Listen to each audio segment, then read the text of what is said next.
બહુ સહેલું છે. કેમ કે એમાં અટક વાઇઝ આવે છે. કોઈની અટક છે પટેલ, તો બધા પટેલ પટેલ પટેલ પટેલ બધા એક સાથે જ આવે. એની અંદર ચૌહાણ તો ચૌહાણ ચૌહાણ ચૌહાણ બધા એક સાથે જ આવે. એટલે એની અંદર તમને ઇઝીલી તમારા નામ મળી આવે. હવે એ જે મતદાર યાદી છે એની પીડીએફ મેં સરપંચ સાહેબને બી શેર કરી છે અને મને તો એવું લાગે બધા પાસે હશે. અમુક એરિયાની નથી આવી. પહોંચી જરૂર નથી આવતા છોકરા જ આવી જશે. હા તો વાંધો નથી. જેની ના આવી હોય તે ઘેર આવી તો અમે અહીંયાથી આપીશું. બરાબર. કોઈ બી કોઈને એવું લાગે એની ટાઈમ અહીંયા ઇન્શાલ્લાહ જરૂર નહીં પાસ છોકરા. હવે જો એની અંદર શું લખેલું છે કે મતદારનું નામ, મતદાર ઓળખપત્ર નંબર.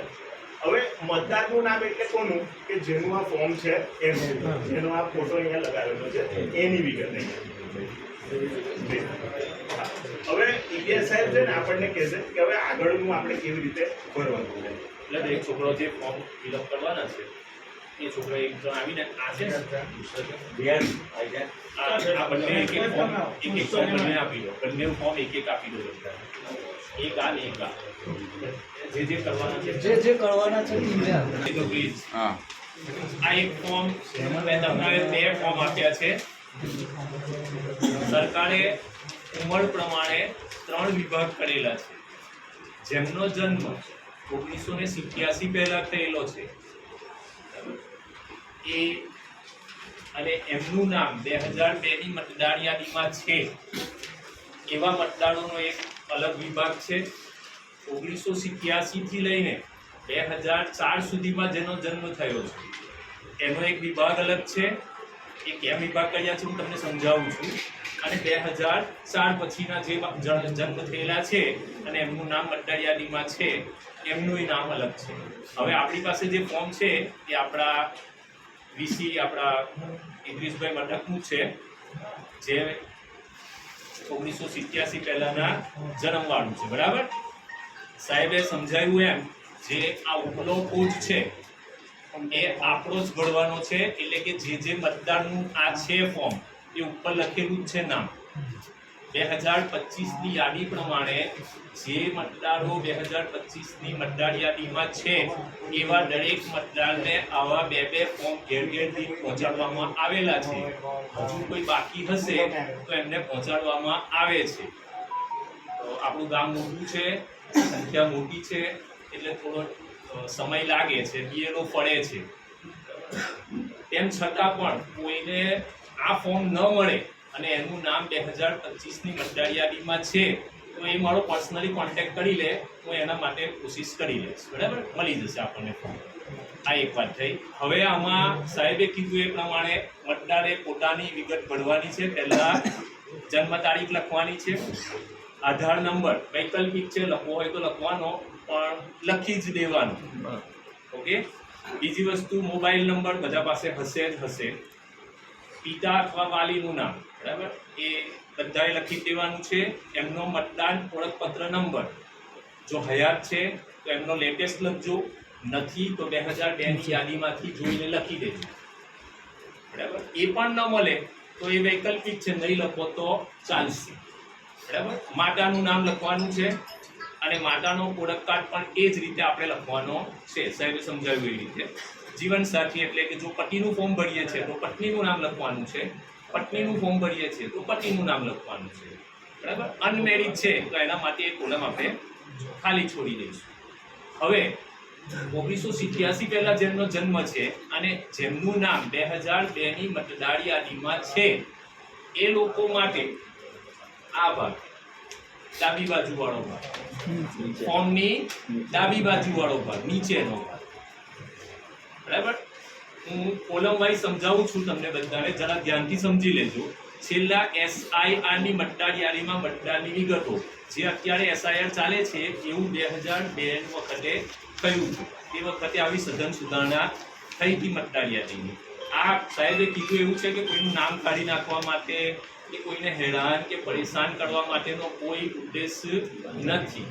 એટલે કોઈએ એવું કંઈ પોતાના ઉપર એવો એ નથી લઈ લેવાનો કે અમારા નામો કાઢી નાખશે કે નીકળી જશે. કોઈનું કશું નામ નીકળે નહીં. તો 2002 ની યાદીમાં આ ઉપલા મતદાર જે છે આ જેને આપણે ફોર્મ ભરી રહ્યા છે ઉપર છેક ઉપર જે નામો છાપીને આવ્યા છે એનું નામ આપણે ભરી રહ્યા છીએ અને એમનું નામ 2002 ની મતદાર યાદીમાં છે તો એમનું નામ પહેલું લખવાનું છે, મતદારનું નામ. પછી એમનો ઓળખપત્ર નંબર. હવે 2002 ની મતદાર યાદી જેની જોઈ હશે એને ખબર હશે કે એમાં ઘણા બધાના ઓળખપત્ર નંબર નથી. એપિક નંબર જે કહેવાય, આઈ કાર્ડની ઉપર જે નંબર આવે છે એ ઘણા બધાના નંબર છપાયેલા નથી. તો નહીં લખો તો ચાલશે, નહીં લખો તો ચાલશે. સંબંધીનું નામ એટલે કે આપણા પિતાનું નામ હશે પાછળ, જો સ્ત્રીનું નામ ભરતા હશે આપણે તો પતિનું નામ હશે કોઈકનું, બરાબર. તો સંબંધ, હવે એ આપણા પિતા છે, પતિ છે, બરાબર. જે સંબંધ થતો હોય તે લખવાનો છે. જિલ્લો આપણો બધાનો વડોદરા જ આવશે, રાજ્ય ગુજરાત જ આવશે. વિધાનસભા મત વિભાગનું નામ તો ત્યાં કરજણ, ખાલી કરજણ લખી દેવાનું છે. નામ જ પૂછ્યું છે, નંબર પૂછ્યો નથી, કારણ કે 2002 ની વખતની મતદાર યાદીમાં આપણો ભાગ નંબર મતદાન વિભાગ નંબર 153 હતો, અત્યારે 147 છે, બરાબર. હવે નીચે જે 3 કોલમ લખવાની છે એ મોસ્ટ ઇમ્પોર્ટન્ટ છે. વિધાનસભા મત વિભાગનો નંબર, બરાબર, એ ત્યાં 153 લખી દેશો ચાલશે. 153 કરજણ કરી દેવાનું. આ કોલમની વાત કરું છું, જોઈ લીધું બધાએ? હા, 153 કરજણ, કારણ કે 2002 ની મતદાર યાદીમાં 153 હતો આપણો નંબર. પછી ભાગ નંબર, આપણી મતદાર યાદી જે છે એના પહેલા પેજ ઉપર ભાગ નંબર લખેલા હશે. આપણા 88 થી લઈને 94 છે. 88/197, 89/197 દરેક મતદાર યાદીની નીચે પણ લખેલા છે. અને મતદાર યાદીનું જે પહેલું મુખ્ય પેજ આવે એના ઉપર પણ લખેલો છે ભાગ નંબર.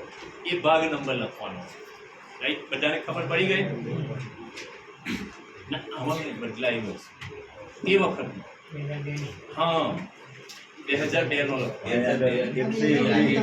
હા હા, 2002 ની. ફળિયા વાઇઝ નો માપ નથી હોતો. ના, એ નહીં, 2002 નો. 88 થી લઈને 94 ભાગ છે આપણા. જેનો આવ્યો નથી તેનું સાહેબ હું સમજાવું છું. અમને પૂરું કરવાનો. શાંતિ રાખો, હું કરું છું બધું, બરાબર.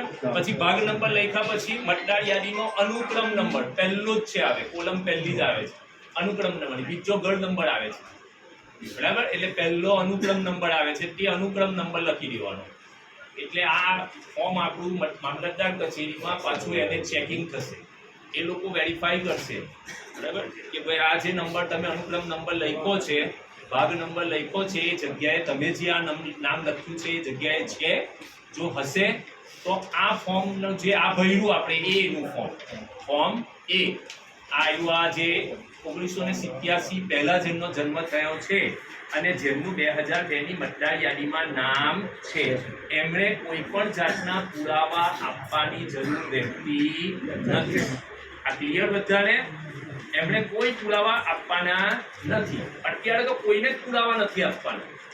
તમારે અત્યારે BLO ને ખાલી ભરેલું ફોર્મ જ આપવાનું છે. 2 ફોર્મ તમને આપે છે, એક ફોર્મ BLO ની સહી કરાવીને તમારે તમારી પાસે પાછું લઈ લેવાનું. એ તમારા સેફટી માટે છે કે ભાઈ તમે કાલે એવું ના કહી શકો કે મેં તો આવું ભરીને આપ્યું હતું, આવું નથી, આ સાહેબે કેમ આવું લખેલું છે. એટલે આપણને આપણી સેફટી માટે એક ફોર્મ ભરી એક્સ્ટ્રા આપેલું છે. એ ફોર્મ BLO ની સહી કરાવીને આપણી પાસે રાખી મૂકવાનું છે. એટલે ભવિષ્યમાં કોઈ પ્રોબ્લેમ થાય તો આપણે આપણું ફોર્મ બતાવી શકીએ કે ભાઈ મેં આ પ્રમાણે ભરીને આપ્યું હતું, હવે તમે ચેક કરી શકો, બરાબર. ક્લિયર થઈ ગયું? હવે 1987 કે એ પછી જન્મ થયેલો છે કોઈ પણ મતદાર છે, અથવા તો 1987 પહેલા જન્મ છે પણ એનું નામ 2002 ની મતદાર યાદીમાં નથી.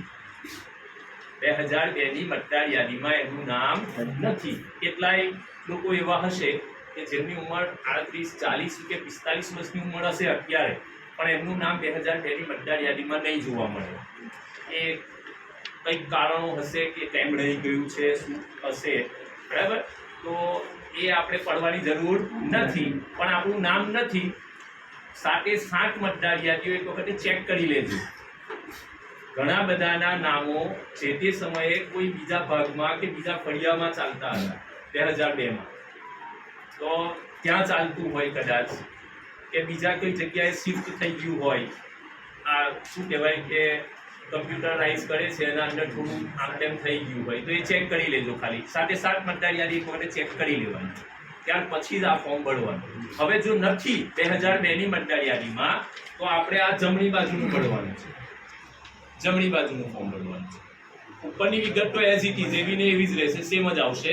હવે જેનું નામ 2002 ની મતદાર યાદીમાં નથી પણ એમના માતા પિતા કે દાદા દાદી લોહીનો સંબંધ જોઈએ. પત્નીની સાથે પતિનું નામ ચાલે નહીં, કોઈ લખે ના. પતિનું નામ 2002 ની મતદાર યાદીમાં છે, પત્નીનું નામ નથી, તો પત્નીની વિગત ભરતી વખતે કોઈ એવું વિચારે કે મારું તો નામ છે તે પતિનું તો હું લખી દઉં, તો એ ચાલે નહીં. એ લોહીનો સંબંધ નહીં કહેવાય. લોહીનો સંબંધ કયો કહેવાશે? દાદા દાદી માતા પિતા, બરાબર? એ લખાશે. તમારા 2002 ની મતદાર યાદીમાં જેનું નામ નથી પણ તમારા મમ્મી પપ્પાનું અથવા કે તમારા દાદા દાદીનું નામ છે, તો એ ચારમાંથી કોઈ એકનું નામ તમે અહીંયા લખી શકો છો. આના એમનું જ લખવાનું છે નામ. જો એમનું નામ આખું લખવાનું છે, ત્યાર પછી એમનો ઓળખપત્ર નંબર જો હોય તો, બરાબર? બરાબર, એમના સંબંધીનું નામ, જેનું તમે નામ લખ્યું છે એમના સંબંધીનું નામ, બરાબર? એમની જોડે આપણો સંબંધ, એમની જોડે આપણો સંબંધ એ લખી દેવાનો, બરાબર છે?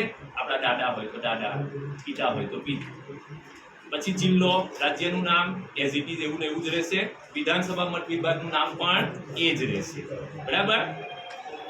હવે આપણા દાદા દાદી કે માતા પિતા જેનું નામ આપણે જે 2002 ની મતદાર યાદીમાં જોઈ રહ્યા છે એ મત વિસ્તારનો નામ, મત વિભાગનો નામ લખવાનો, નંબર લખવાનો 153 કરજણ, બરાબર? ભાગ નંબર 88 197, 89 197, 90 197, 91 197, એવો વચ્ચે ઓબ્લિક કરીને એ ભાગ નંબર છે આપણો. 88 થી લઈને 94 સુધીના આપણા ભાગ છે. અને અનુક્રમ નંબર જે પહેલી કોલમમાં આવે છે, પહેલું, બરાબર? એ લખવાનો છે. બોલો હવે છે કઈ? ના ના.